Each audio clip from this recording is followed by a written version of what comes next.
Welcome to a special edition of the Darden Admissions Podcast. I'm your host, Brett Twitty, and you are listening to a new episode. So this episode is something a little bit different for us here on the Darden Admissions Podcast. This episode is all about the MSBA. That's right, the MS in Business Analytics. It's a specialized master's program here offered at the Darden School of Business. It's, as noted in the conversation, it's a joint program between the Darden School of Business and the McIntire School of Commerce here at the University of Virginia. Invited some of our admissions colleagues from McIntire, Lizzie Batman and Mary Wells, to join myself and Katherine Alford to talk all about the MSBA. If you're curious about this program, you're interested in learning more, you're thinking about applying to the MSBA, well, this episode is essential listening. So without further ado, here is our conversation all about the MSBA. Lizzie, Mary, Katherine, welcome to the podcast. Thanks. Thank you. Excited to be here. Well, Katherine, our longtime listeners, they recognize your voice, but they don't know these other two folks. And so let's give everybody a chance to introduce themselves. So Lizzie, can I come to you first? Tell us a little bit more about who you are, your background, and gosh, why are you on this podcast? Awesome. My name is Lizzie Batman. Yes, like the superhero. And I'm Associate Director for Graduate Recruiting and Admissions at McIntire School of Commerce with UVA. I came here from Willow Tree, which is a local tech firm in Charlottesville, where I was a technical recruiter / campus recruiter, and moved over to the university side so that I could really help drive people into the right program, specialized masters for their careers so that they could become great managers. They could look at data and have it tell a story versus just being like, here's the data, good luck. So I've been here for over 4 years and it's been excellent. Well, exciting time to have that Batman connection. I just watched the NBA All-Star game last night, and my gosh, they want you to know there's a new Batman movie coming out. And it's Robert Pattinson in it, which, I mean, I'm very skeptical, but excited about. It looks very dark. Surprise, surprise. For the Dark Knight, and also no Michael Caine. There's some news. What? Yeah, I know. All right. We'll continue this conversation on our movie-related podcast after this. Mary Wells is also here. Mary, tell us a little bit more about your story. Sure. I'm a new assistant director in the admissions office, focusing on the MSBA. I've worked in higher education for the past 15 years, and I'm currently based in the Washington, D.C. area, where I've lived for the past 10 years, but I'm originally from upstate New York. So really happy to be working with the team and really excited about the MSBA program. Thank you for being here, Mary. And Katherine, you're a longtime friend of the podcast. You've been on here. I actually think this may officially tip you over the top to be the number one guest all time. You and Whitney Kessner have been competing. I think this does it. Welcome back to the podcast. Well, I knew when I woke up this morning that there was something special in the atmosphere. So excited to be the number one recurring guest on the podcast. What an honor and a privilege. I'm Katherine. I work in admissions at Darden. This is my 13th year working for Darden Admissions, but I've been at UVA even longer. More recently, I moved to the Washington, D.C. area, and I'm based in Arlington, Virginia, where the MSBA program takes place for the most part. All right, Katherine. Well, thank you for coming back on the show.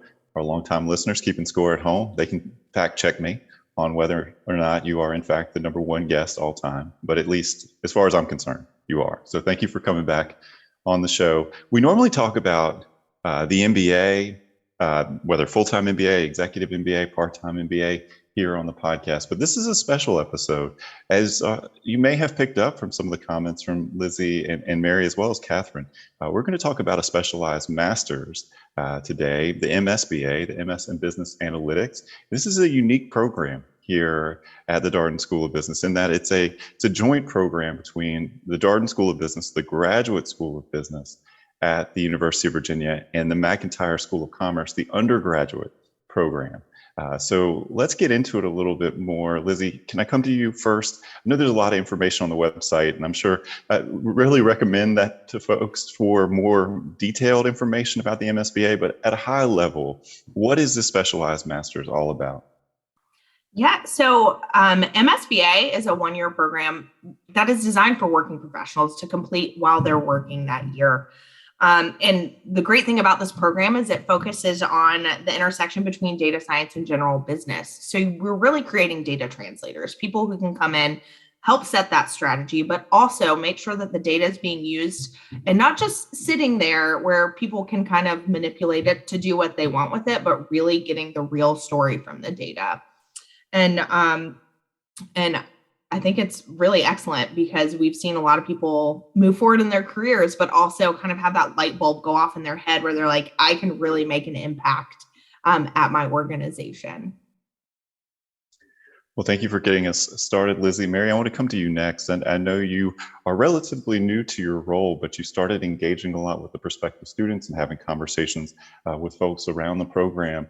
When you think about the MSBA, what jumps out to you as maybe the unique nature of the program or something that really defines the MSBA?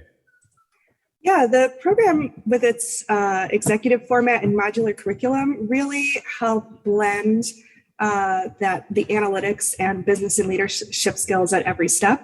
So from design thinking to executive communication, consulting skills, students are engaged in these team projects in each module, and the residencies that we have really maximize opportunities for students to network with each other and network with the faculty during their program year.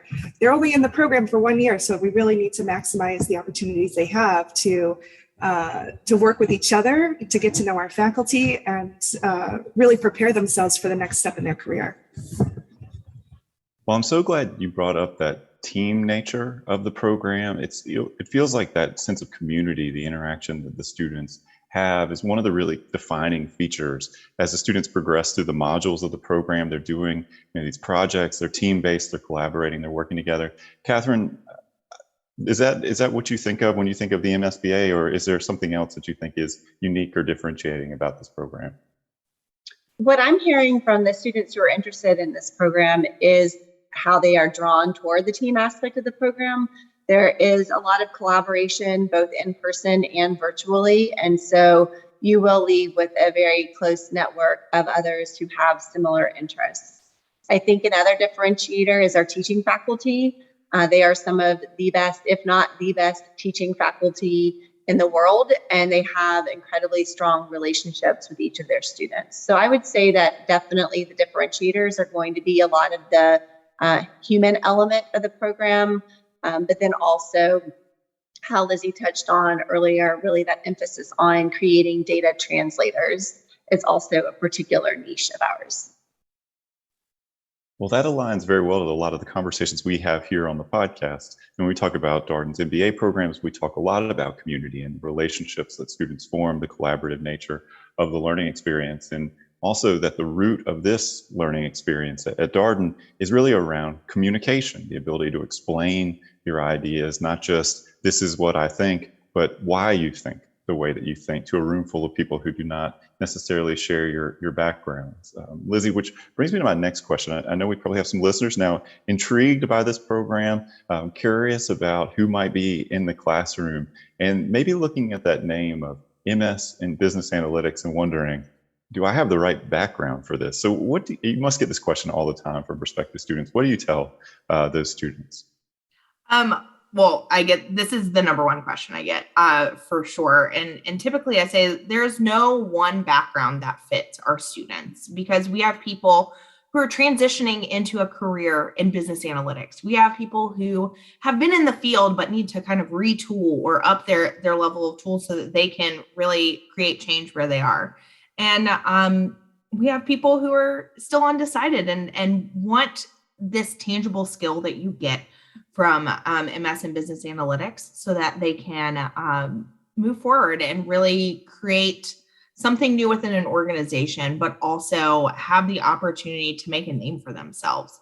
Data is not going away. Data is actually going to become more and more important for us. So these people come to us knowing that, and knowing that they can kind of take their career in a way they want to go, and using the network that they get within the program to learn more and figure out their path if they don't know what that is yet. But some people already have that prescriptive path.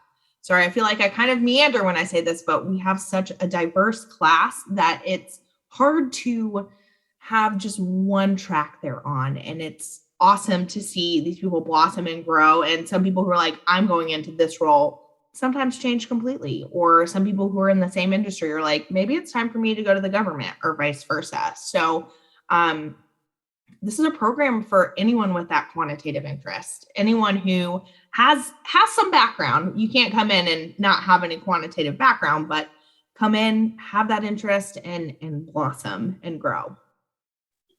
Well, I love what you said around exploration and self-discovery. That feels very real to the learning processes we talk so much about on these podcasts.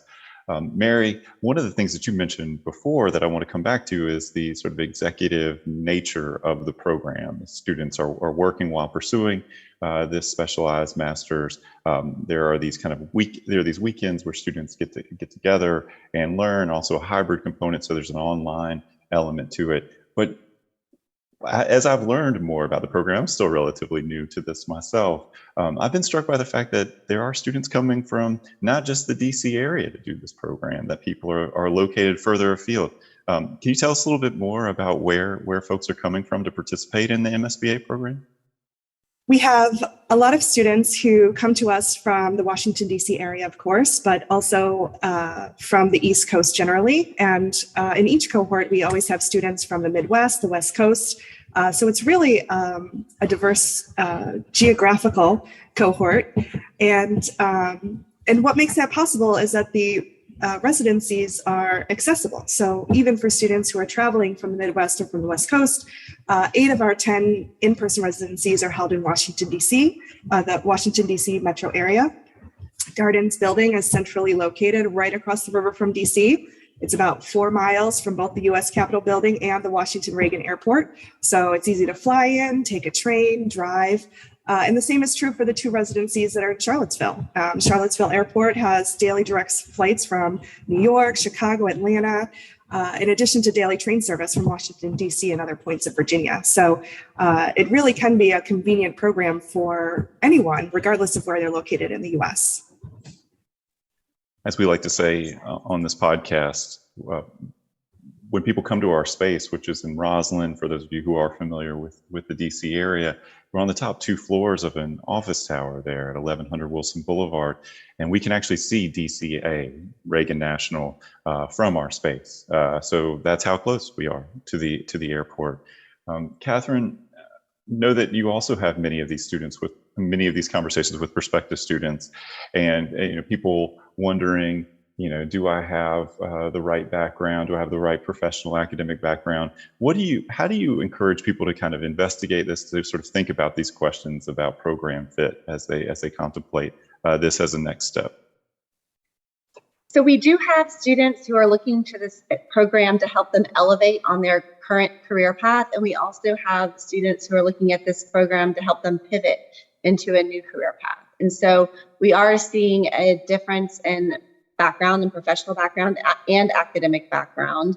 The most important thing is that you have an interest in the material, a need for the material, and a quantitative aptitude, which can be displayed through your academics or your career or through standardized testing.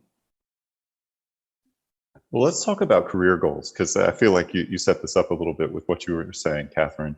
And Lizzie, I want to come back to a point you made earlier about exploration and this kind of self-discovery that happens. And it feels like a lot of that relates to people's career goals, where they might want to go next. Can you tell us a little bit more about what you see from MSBA students, and also what kind of resources they have access to?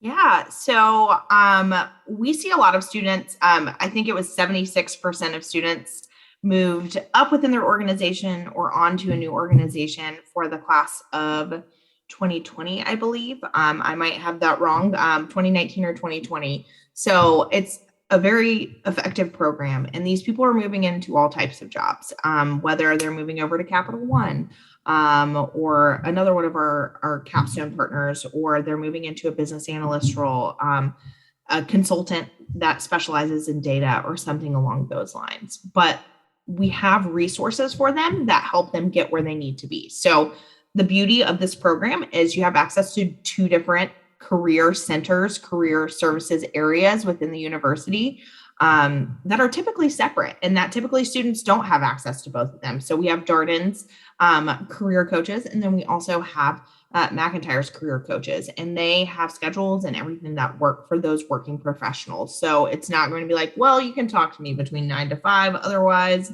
we'll figure something out. We want to make sure that these people are there to help the students. They have connections with industry, and then we also have employers who reach out looking for those people with more experience. So it's not like you're only going to see entry-level jobs that may cut your salary in half. That's not something that happens. And once people graduate, they also have access to the university's alumni career services and Darden's alumni career services as well. So there is support during and after your time as an MSBA student. And also, just to touch on the network, the people in the class, the people who've graduated from the class, they're looking for people who've been through this program that they know, and they know what type of student they are so that they can get them onto their teams and go from there. I think it's pretty remarkable. And I mean, 76% is insane and also very exciting for us and for those students. Well, Mary, I want to come to you, kind of building on what Lizzie just shared. Obviously, one of the things that we also ask about in the application process is how a student, hopes to leverage the MSBA to kind of get where they want to go, and also recognize that some of this may continue to evolve. How do you encourage people to kind of think about this as they approach the application process or evaluate, is this program the right program for me? Any particular tips you share with prospective students? I think it's great when students have a clear vision of how they think they can incorporate business analytics into the next chapter of their career, but also come with an open mind that there are a lot of possibilities out there. And like Lizzie said, we see that a lot. Students might come in thinking, oh, I want to become a business analyst, or, oh, I want to do this. And then they meet a classmate who has been in a certain role or in a certain sector, and they're like, wow, that would be a great fit for me. That gets me really excited about the ways that I can use this in my career.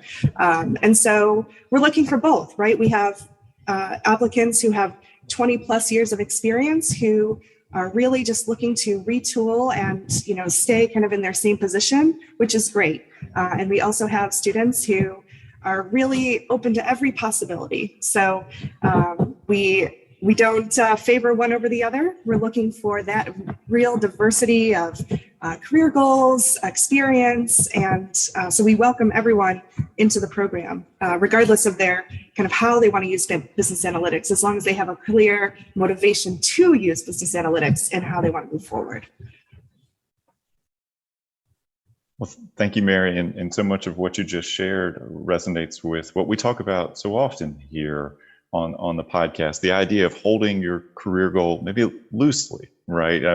Recognizing that there is so much self-discovery and exploration that happens, these moments of serendipity, whether you're talking about a specialized master's or you're talking about an MBA program where you have a conversation with a classmate, take a class, whatever the case may be, and just something sparks for you. Katherine, this next question, I feel like this is very much in your wheelhouse, because you have been at Darden for over 10 years now. Am I counting right? Something like that? 13, yeah.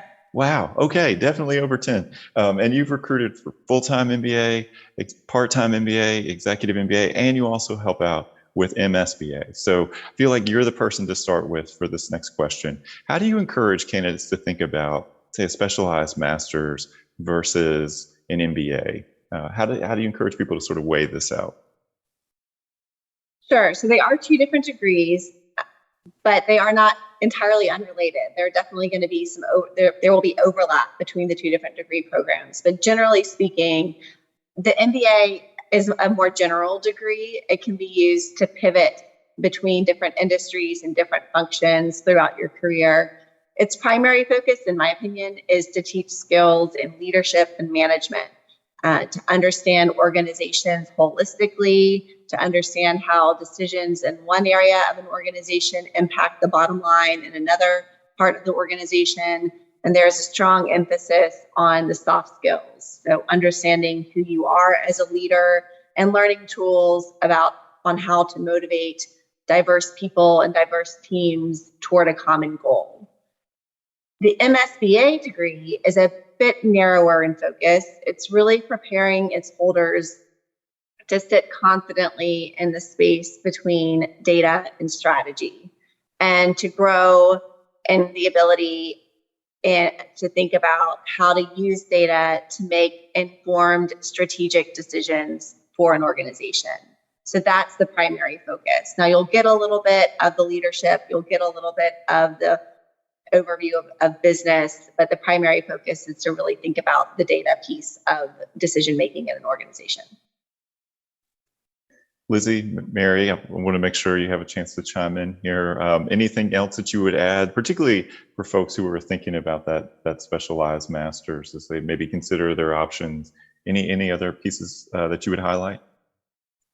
I mean, I would just say it really depends on your career goals. And I feel like that's something that you can repeat over and over, because you have to know that this is a space you want to be in.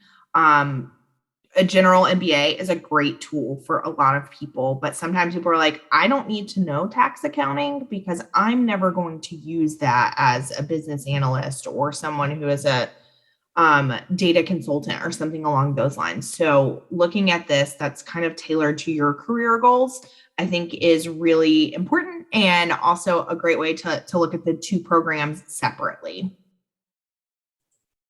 I would also add that we have, I think in this last cohort, it was 18% of our students have prior MBA degrees. So it's not, those groups are not mutually exclusive. We're, not necessarily making a decision between the MBA and the MSBA, but just understanding that the MSBA can help enhance a career, regardless if you already have an MBA or other advanced degree.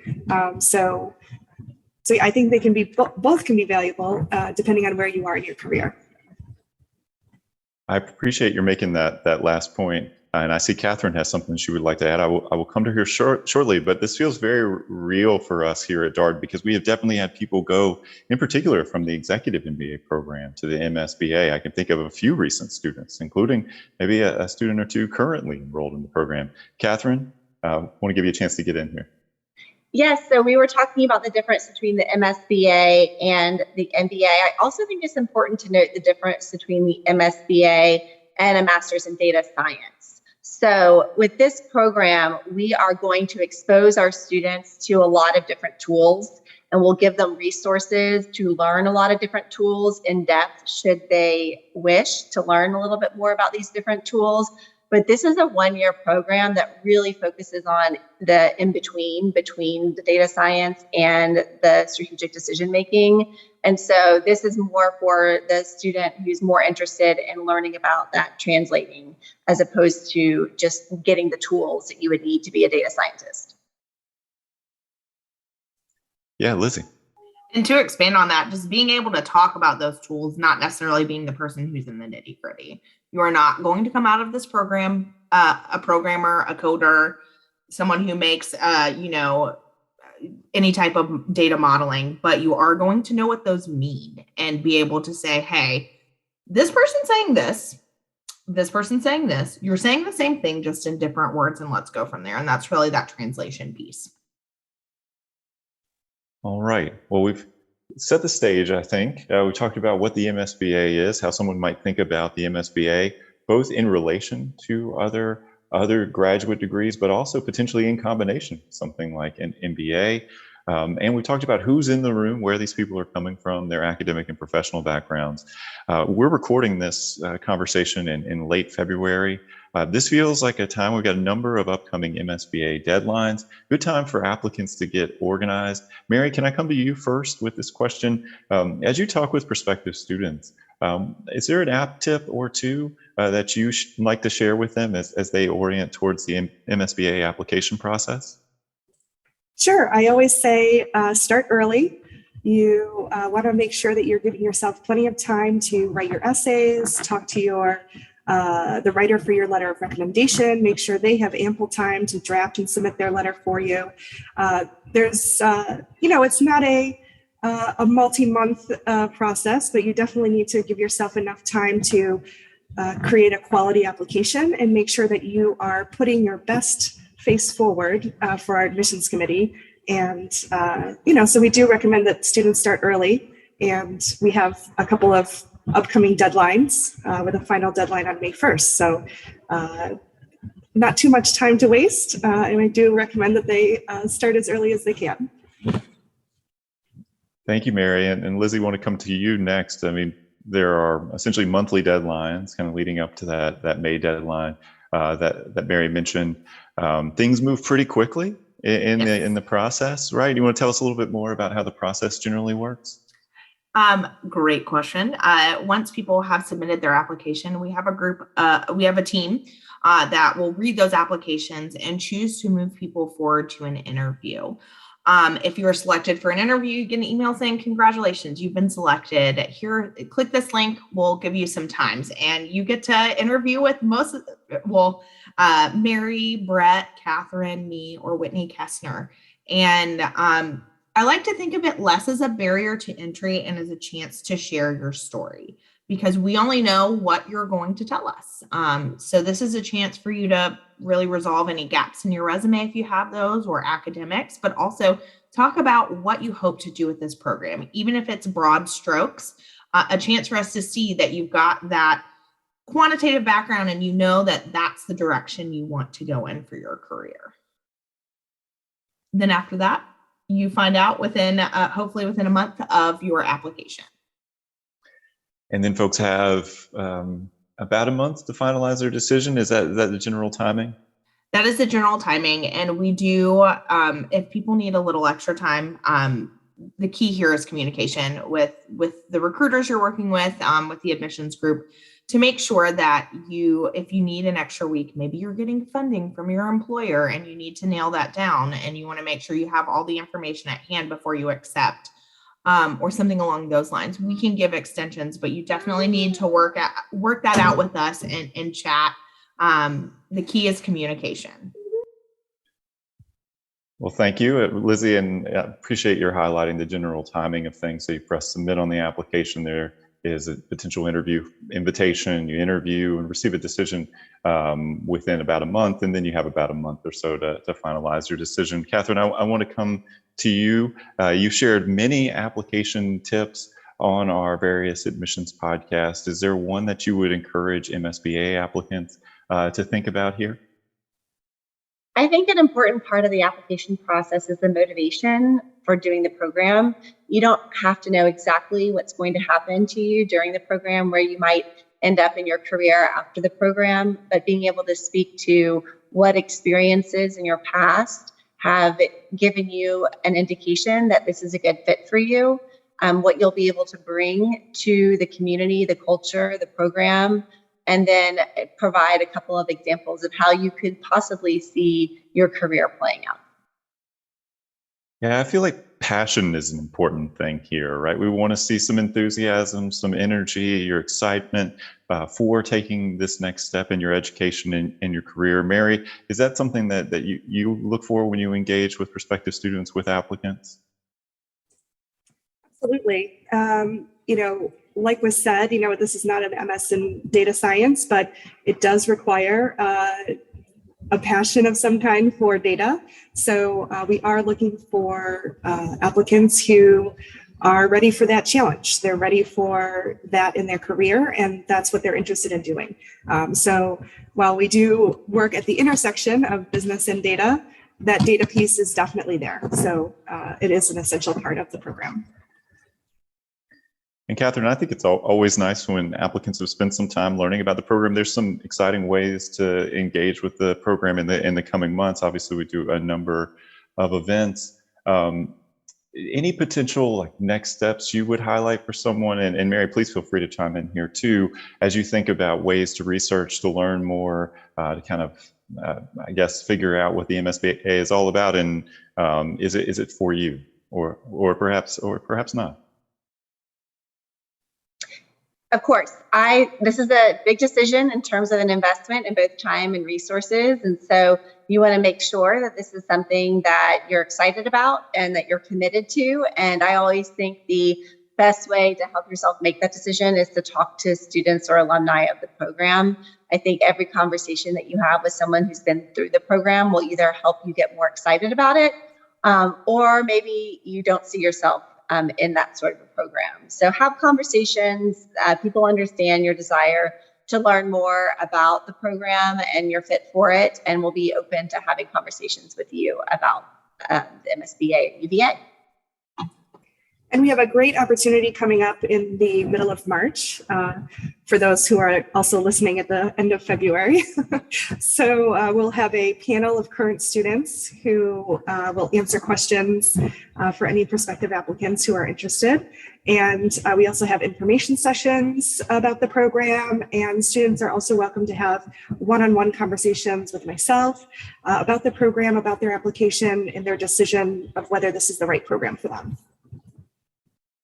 You know, I think it's a little surprising to prospective students to realize that just by having conversations, current students, alumni, even admissions officers, things start to clarify in your mind. You not only learn a ton about the program and start to get a feel for people's motivations, you also start to understand more about your own motivations, hearing your thoughts, your goals, whatever, you know, however you want to think about this in the conversations that are coming back to you as you evaluate this potential next step. Mary, does that resonate with you? I know you've had a number of prospective student conversations here. Yeah, I think sometimes students have an idea about what the program is and they just need a confirmation of that, or they just need to hear that there has been someone like them who has gone through the program. And, you know, like has been said earlier, we have such a diversity of different backgrounds, sectors. It's almost a guarantee that we've had someone in the program with a similar background to each prospective applicant. So that's why we love having those one-on-one conversations, make sure that people are feeling like it's a good fit for their career, that they're a good fit for the program, so that they can move forward with their application. All right, before we sign off, I do want to talk about some of this process enhancements, changes that we've made over the past, I guess, few months in the admission cycle for our applicant listeners, people who are now listening and tuning in saying, I'd like to apply. One of the things that people may have picked up on if they've been following the program for a while is the fact that a standardized test score is no longer required as part of the application materials. And Lizzie, how do you talk with prospective students as they kind of weigh, to provide, say, an executive assessment score, or GMAT or GRE score, or to apply without one? What are some things that people should think about as they approach this decision? First, this is a very individualized conversation. This is where if you have a question about whether or not you want to do this, I recommend that you have an advising call or come to one of our events. I really look to those standardized tests for people who maybe can't show the quantitative ability they have. They're like, I have it, but I haven't done it in my career. I haven't done it here. I haven't done it there. It's a chance for us to kind of have that finite detail or that information to say, hey, okay, they've got it. They're going to be fine. In other ways that I present it is sometimes people may have not had the best undergraduate GPA. And this is a great way for us to see that you have that capability.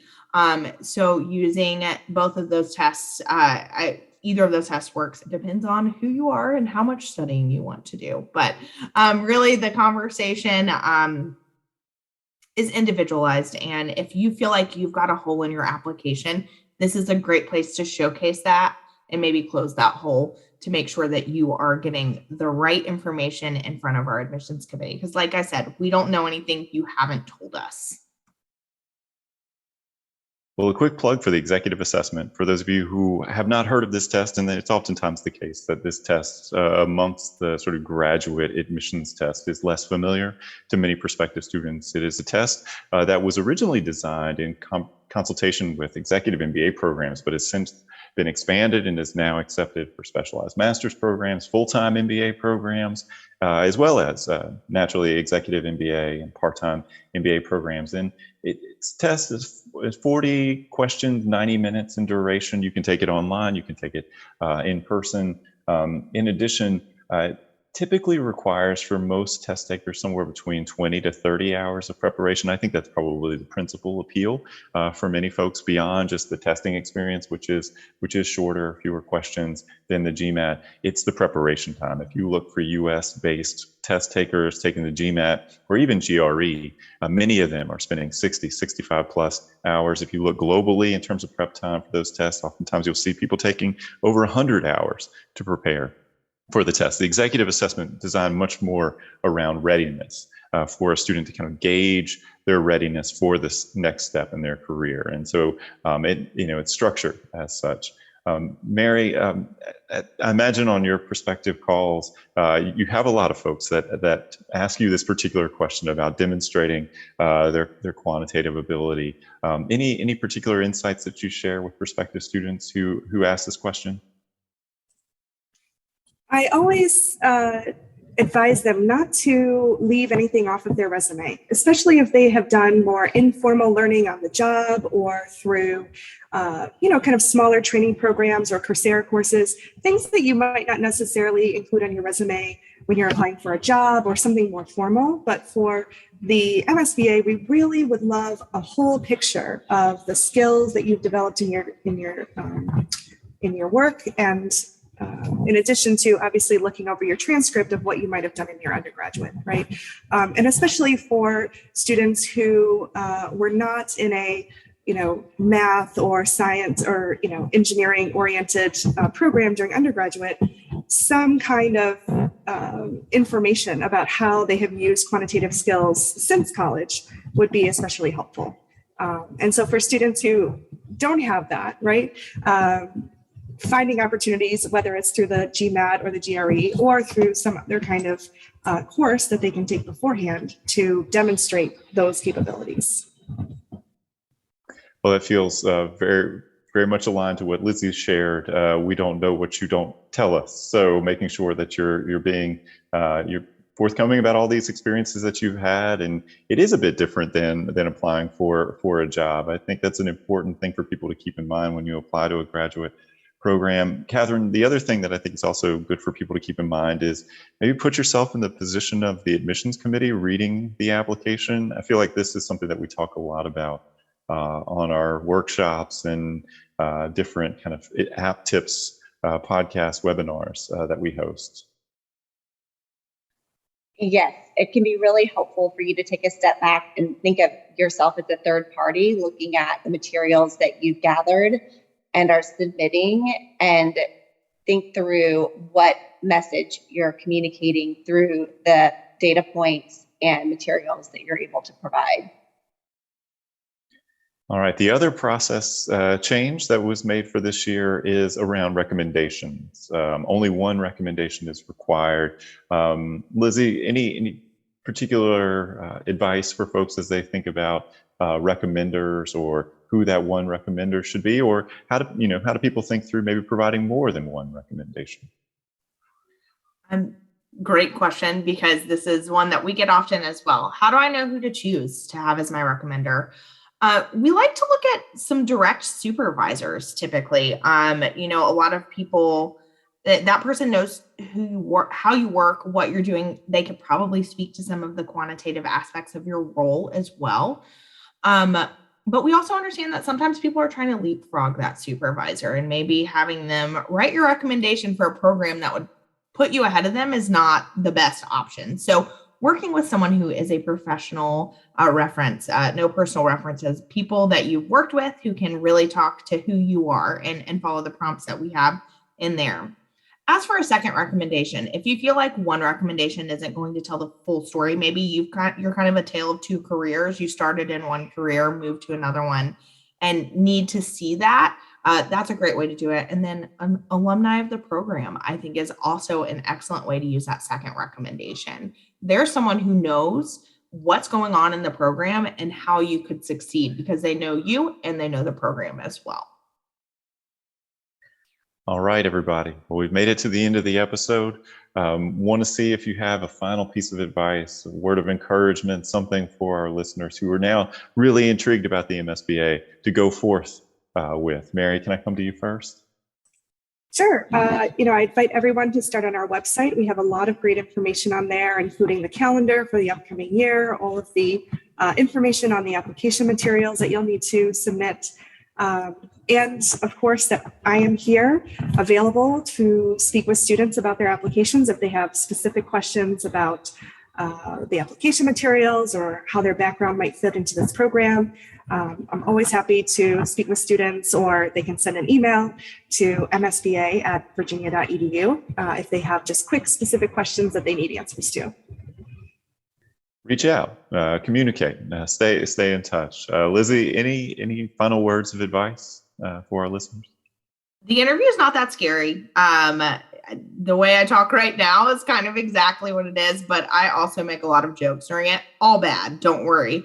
But once you get to that point, it's easy to get really nervous and scared.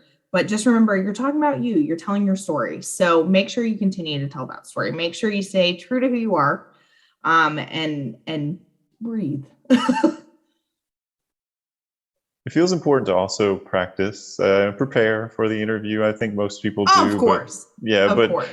Telling your story with a time limit, it's a little bit of an art. And practicing with a friend and doing these interviews via Zoom. I think we've all spent a lot more time on Zoom, but over the past couple of years. But ultimately, getting comfortable with kind of generating a little bit more of your own energy, right? That's what Zoom requires. If you can find a friend, a colleague who's willing to put in a little bit of time with you and kind of think about how you're telling that story and bringing us into exactly who you are and why you're passionate about the MSBA and where you'd like to go afterwards.